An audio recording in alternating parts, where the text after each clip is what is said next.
지난 시간 성육신의 정신을 세 가지로 요약할 수 있다 말씀을 드렸습니다. 낮아짐, 자기 희생, 그리고 이 두 가지가 가능하게 한 힘의 원천이 사랑이라고 말씀을 드렸습니다. 낮아짐이라는 것은 단순한 낮추는, 자기 자신을 낮추는 정도가 아니라 겸손과 함께 섬김이라고 말씀을 드렸습니다. 이 모든 것이 가능하게 한 힘의 원천, 사랑입니다. 이 사랑을 또 다른 언어로 표현하면, 구약적인 표현으로는 어린 양 희생 제물이라고 말합니다. 그리고 신약적인 표현으로서는 대속물, 이런 용어로 설명을 드릴 수 있습니다. 대속물, 대신해서, 우리의 죄를 대신해서 죽는 제물이라는 뜻입니다. 내가 죽어야 할 것을 대신해서 죽어줄 수 있는 사랑, 그런 사랑이라면 그 사랑은 진짜입니다. 우리가 어린 양 희생 제물, 대속물, 성경의 언어이긴 하지만 오늘 이 시대를 살아가는 우리 현대인들에게 가슴에, 피부에 쉽게 체감할 수 있는 단어는 아니죠. 어린 양 희생 제물, 대속물, 다분히 2000년 전 또 구약 시대의 배경 속에서 이해할 수 있는 그런 용어입니다. 근데 우리 주님께서 이런 희생제물, 어린 양 희생제물, 대속물, 이런 단어 대신 우리를 향하신 하나님의 그 사랑, 주님의 그 크신 사랑을 가장 피부에 와닿도록 절감할 수 있는 그런 단어로 설명을 해 주셨어요. 그 단어가 바로 친구라는 단어입니다. 친구 그러면 벌써 가슴에 와닿죠. 느낌이 어렵지 않아요. 친구에 대해서 이야기 하나 하겠습니다. 이 이야기는 이미 아시는 분들도 계실 거고요. 한번 제가 설명을 드린 말씀입니다. 근데 이 말씀은 이 코로나 팬데믹이 한참 진행될 때 제가 들려드린 이야기입니다. 그러다 보니까 직접 들으신 분도 계시겠지만 또 듣지 못한 분들도 많이 계세요. 왜냐? 그때는 예배에, 이 현장 예배가 제대로 드려지지 않을 때 드린 말씀이기 때문에. 그래서 제가 하나의 예화로서 다시 말씀을 드리겠습니다. 다만 이전에 제가 포함하지 못했던, 또 설명드리지 못했던 부분들을 더 첨가해서 제가 말씀을 드리겠습니다. 우정이 아주 깊은 두 친구가 있었습니다. 상간벽촌 가난한 집안에서 함께 나고 자랐습니다. 이 두 친구가 살던 시대, 어떤 시대냐? 그 나라는요, 폭군 중에 폭군이라는 이름으로 그렇게 그 나라를 다스리고 있었던 그런 왕이 있었습니다. 그런 왕이 다스리고 있었던 시대였습니다. 폭군인 왕이 다스리니까 백성들의 삶이 힘겨운 것은 두말할 것도 없죠. 가난한 집안 출신으로서 자신들의 미래를 생각하면 암울하죠. 앞이 보이지 않으니까, 미래가 밝지 못하니까. 그런 힘든 시절에 이 두 친구가 한 마을에서 같이 나고 자라서 서로 격려하고 서로 열심히 공부를 하고 마침내 자기 인생을 개척해서 그 나라의 제법 높은 관직에 오르게 되었습니다. 이를테면 정부의 중요한 직책을 맡게 된 것입니다. 변두리 가난한 집안의 두 친구가 나란히 고위 직책에 올랐으니까 상당히 출세한 경우라 하겠죠.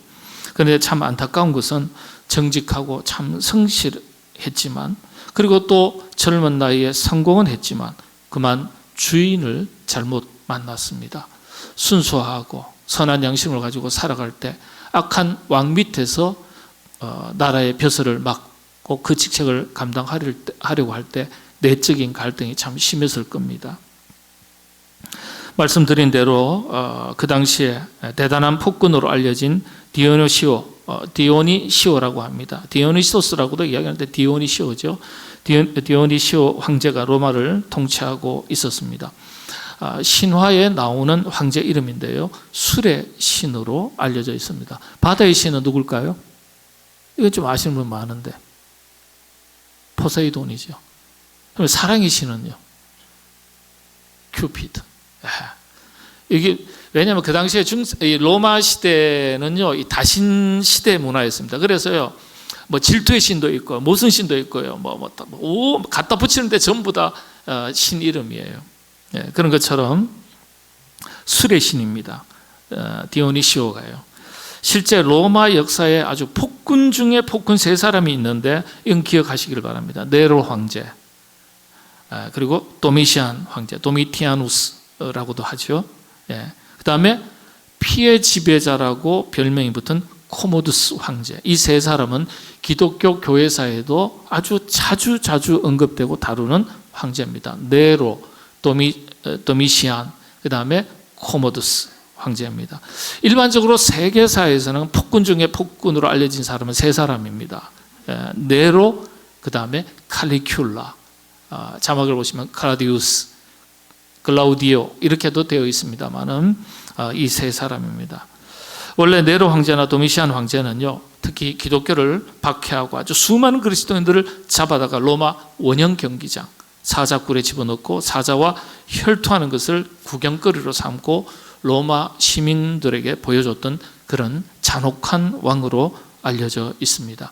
특별히 도미시안 황제 시절에 가장 많은 기독교인들이, 그리스도인들이 순교당했습니다.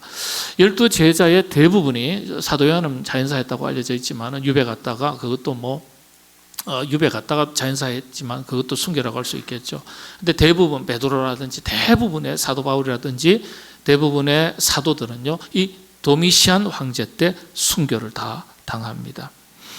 부모 자식을 함께 잡아다가 죽이기 직전에 자식 앞에서 그 부모에게 이야기합니다. 배교하면 자식을 살려주고 그렇지 않으면 자식을 사자 밥으로 던지겠다.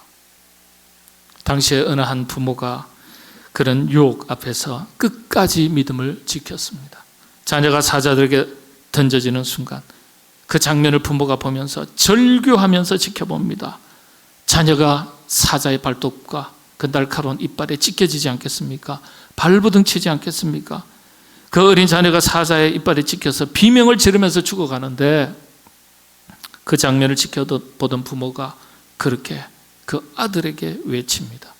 얘야, 조금만 참거라. 얘야, 조금만 참거라. 조금만 참으면 영원한 행복의 나라, 하나님 나라에 이르게 된단다. 조금만 참거라. 여러분 그러실 수 있겠어요? 그런데 끝까지 자녀가 비참하게 죽는 걸 보면서도 배교하지 않아요.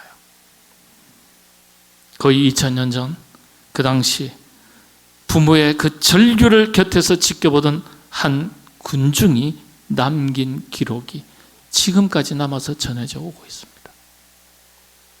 지금까지 남아 있어요. 자녀의 생명하고도 바꾸지 않았던 그 신앙이 있었기 때문에 지금 오늘 저와 여러분이 있는 겁니다. 우리가 천국 가면 예수님 다음으로 가장 먼저 이런 분들을 찾아가서 진심으로 감사해야 합니다. 진심으로 고맙다. 이런 아주 잔인한 정치를 했던 황제가 도미시안 황제입니다. 우리 교회 역사에서 초대교회에 가장 큰 핍박을 받았을 당시 그때 황제가 도미시안. 기억해 두시길 바랍니다. 물론 천국 가서도 못 만나요. 기억만 하십시오. 그리고 네로 황제, 정신 나간 황제잖아요. 로마 도시에 불을 질러놓고 실을 읊기도 하고요.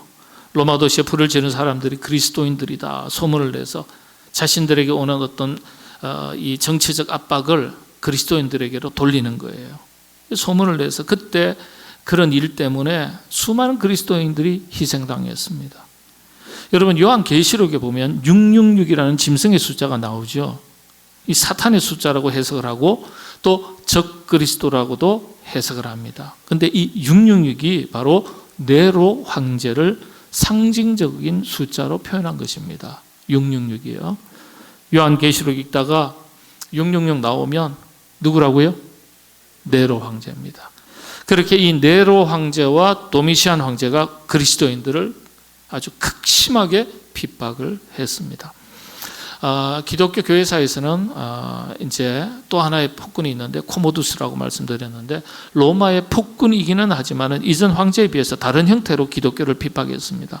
로마에서 기독교인들을 다 로마에서 시켰습니다. 예. 기독교인들은 이 로마 도시에서 살 수 없다. 다 나가라. 예. 자신의 정치적 야망이라고나 할까요? 권력의 기반을 다지기 위해서 그랬다고 할까요? 폭정을 행했던 폭군인데, 그때 이제 추방당한 사람 중에 대표적인 게 브리스길라와 아굴라입니다. 브리스길라, 아굴라가 그때 이 코모두스 황제 시절에 다 추방당한 거예요. 여러분들, 그래서 우리가 성경을 읽다 보면은 이 교회사와 세계사하고 다 연결되어 있고요.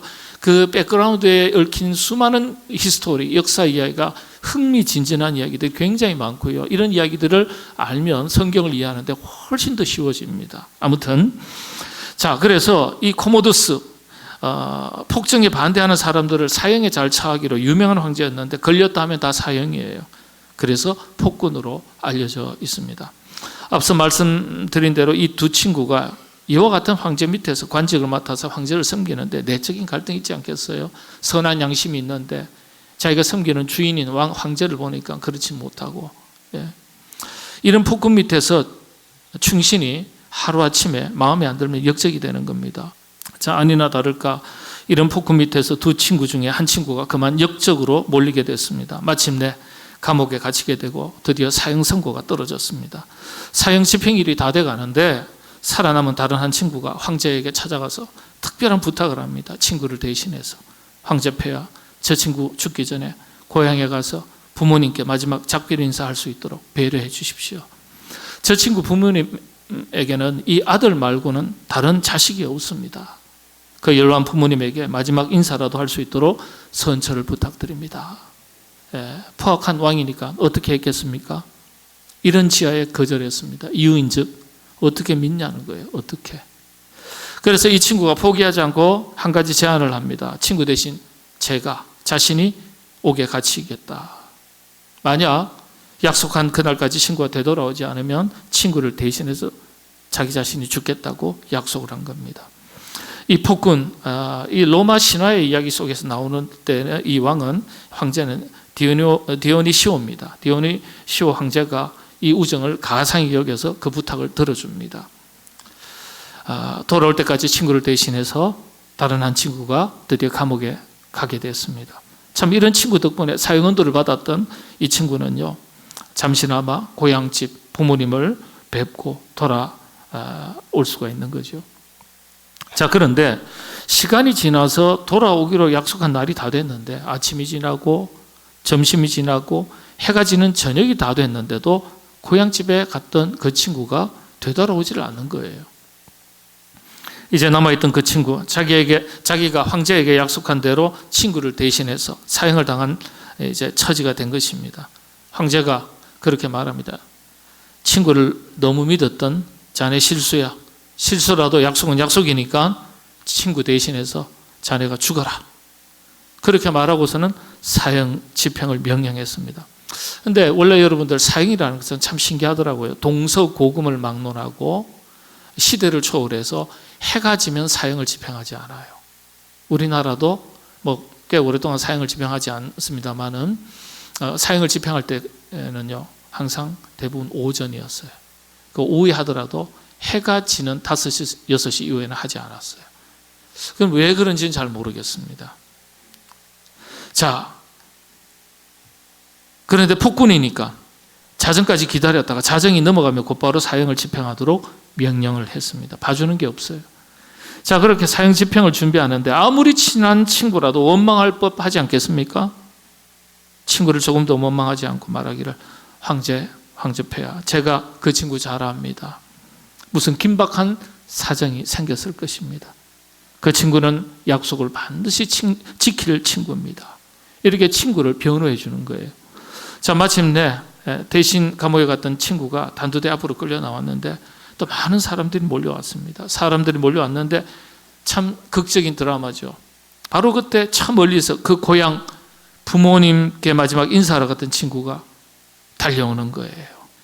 그 친구가 곧장 달려오는데 자기 앞에, 그리고 황제 앞에 와서는요 피곤한 모습으로 고통으로 만신창이가 된 상태로 쓰러지면서 간신히 한마디 하는데, 황제폐하, 제가 돌아오는 길에 배가 풍랑을 만나서 겨우 살아났습니다.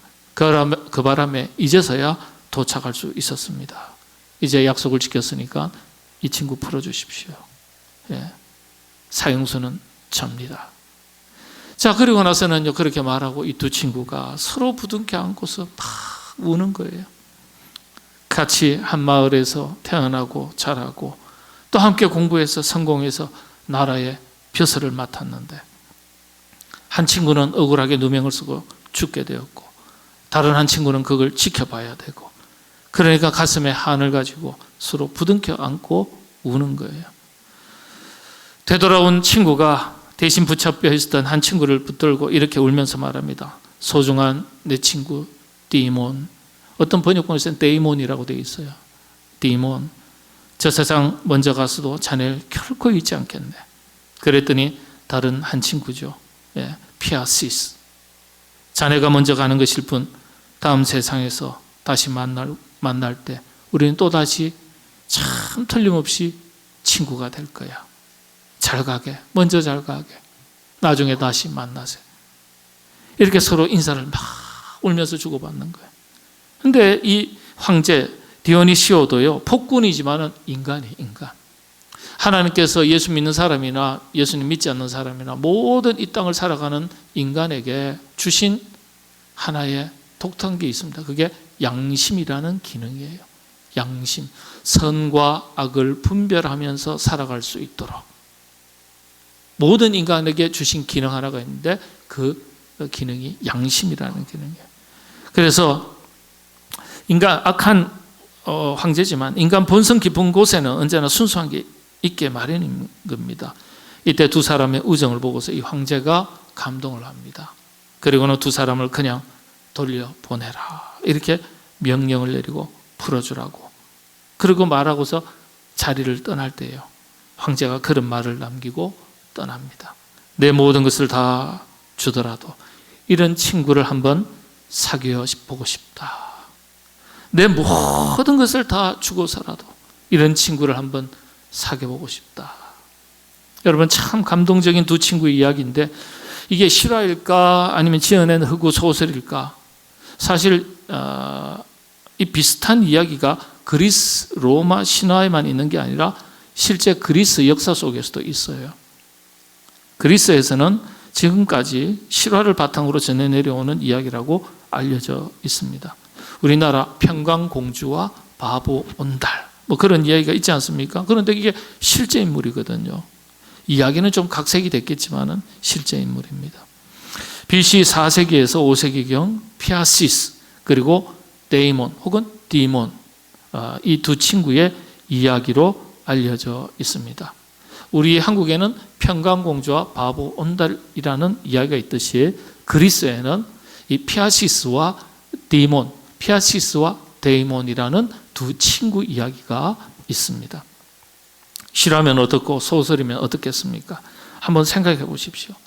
여러분이 대신 잡혀있는 친구라면 저녁 때까지 되돌아오지 않는 친구에 대해서 어떻게 생각할까요? 그래, 내가 사람 잘못 봤구나. 그래, 사람 마음이라는 게 그런 거지. 뭐 화장실 들어갈 때 마음 다르고 나올 때 마음 다르다는 말이지 않습니까? 그런데 이 친구의 우정이 어떤 우정입니까? 끝까지 믿고 기다릴 줄 아는 우정, 진실한 우정. 해가 져도 돌아오지 않을 때 그럼에도 불구하고 무슨 사정이 있을 거야. 그렇게 믿고 기다리는 것.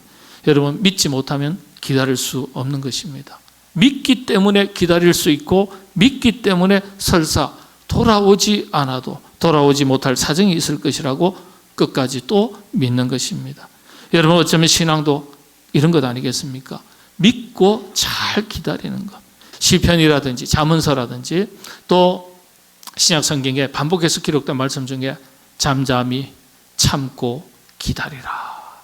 잠잠히 믿고 기다리라. 이 말씀이 반복되어 기록되어 있습니다. 여러분들 믿고 잘 기다리는 것. 하나님의 때가 있는 줄 믿고 하나님의 뜻이 있을 줄 믿고 하나님의 뜻이 성취될 줄로 믿고 기다리는 것. 이것이 신앙입니다. 이런 신앙을 여러분 가지게 되시기를 바랍니다. 예수님께서 우리에게 좋은 친구가 되어 주셨습니다. 오늘 보니까 사람이 친구를 위하여 자기 목숨을 버리면 이보다 더 큰 사랑이 없나니. 요한복음서 15장 13절로 15절 본문 말씀입니다. 너희는 내가 명하는 대로 행하면 곧 나의 친구라. 우리를 친구로 불러주셨어요. 친구, 종이 아니다. 친구다. 네. 그래서 예수님께서 우리의 친구로 오셨다. 성탄절을 구세주로 오셨다. 이렇게 우리가 고백하지만은 나에게 가장 진실한 친구로 나를 찾아주셨다. 참 실감나는 표현입니다. 이 친구가 어떤 친구입니까? 마가복음서 10장 45절의 말씀입니다. 인자가 온 것은 섬김을 받으려 함이 아니라 도리어 섬기려 하고 자기 목숨을 많은 사람의 대속물로 주려 함이니라. 사람이 친구를 위하여 자기 목숨을 버리면 이보다 더 큰 사랑이 없나니. 친구로서 찾아와 주시고 나를 살리기 위해서 자신의 목숨까지도 기꺼이 내어놓는 좋은 친구, 그런 친구로 찾아와 주셨어요. 대속물, 나를 위해 자기 목숨을 내어주는 그런 친구를 가리키는 용어입니다. 대신하는 제물, 희생양, 대속물, 그런 딱딱한 언어적인 표현을 넘어서서 목숨을 내어줄 수 있는 좋은 친구, 아주 가슴에 와닿는 단어지요. 나를 위해 대신 죽어줄 수 있는 친구, 여러분 세상에 어디에 이런 친구가 있겠습니까? 부모 아니고서는 힘들 거예요. 여러분, 좋은 친구를 곁에 두고 사는 것만큼 즐겁고 행복한 일이 없습니다. 인생에 좋은 친구를 두고 산다는 것 큰 행복입니다. 친구 따라 장에 간다는 옛말이 있습니다. 좋은 친구라면 따라가도 괜찮아요. 장에 무슨 일이 있어서가 아니라 친구와 함께하는 것 그 자체가 즐겁기 때문에 친구 따라가는 거예요. 나쁜 친구 따라가면 큰 코 다치죠. 그래서 친구는 가려서 삭이라는 말이 있습니다. 하여간 좋은 친구는요, 인생의 큰 즐거움과 기쁨, 행복이 됩니다. 좋은 친구 많이 두고 살아가시게 되기를 바랍니다. 여러분, 좋은 친구를 곁에 두고 산다는 것 참 행복한 일인데, 사람이 평생 살면서 나에게 그런 친구가 있기를 바라듯이 우리 자신이 내가 누군가에게 좋은 친구가 되어주면서 사는 것 귀하고 복받을 일입니다. 여러분, 좋은 친구가 되어주시며 살아가시게 되기를 바랍니다. 성탄의 정신이 어떤 것입니까? 성육신의 정신이 어떤 겁니까? 예수님께서 우리에게 좋은 친구가 되어 주셨듯이 우리가 누군가에게 좋은 친구가 되어주는 것입니다. 그 친구는 부부가 될 수도 있겠고, 부모, 자식이 될 수도 있겠고, 성도와 성도 사이가 될 수도 있습니다. 미국에서 자녀들에게 자기 자신의 아버지를 이야기할 때 이상적인 아버지상을 어떻게 정의하는가 물어본 적이 있습니다. 답이 어떻게 나온지 아세요? 친구 같은 아버지라고 되어 있어요. 친구 같은 아버지. 네. 주님께서 우리에게 좋은 친구가 되어주셨다면 교회와 성도들인 여러분 자신과의 관계도 마찬가지예요.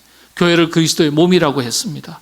그래서 그리스도의 몸된 교회에 대해서 여러분들이 성도 한 사람 한 사람이 좋은 친구가 되어 주셔야 합니다. 우리 주님께서 여러분들에게 좋은 친구가 되어 주셨듯이 여러분들이 그리스도의 몸된 우리 교회에 대해서 좋은 친구로 자리매김을 하셔야 됩니다. 자기를 기꺼이 희생할 줄 아는 성도, 교회에 대해서 좋은 친구가 되는 것 아니겠습니까? 그게 자기 희생, 섬김의 헌신 아니겠습니까? 이것이 우리가 2024년 12월 성탄의 절기에 다시 만난 예수님에 대한 영적인 교훈이라 하겠습니다. 참 좋은 친구 예수님을 깊이 만나는 성탄 절기가 되시기 바랍니다. 동시에 우리 자신도 또 교회를 향해서, 가족을 향해서, 이웃을 향해서 좋은 친구가 되어줄 수 있는 사람으로, 그런 그리스도인으로 살아가기로 새롭게 다짐하는 대림절 되시기를 바랍니다.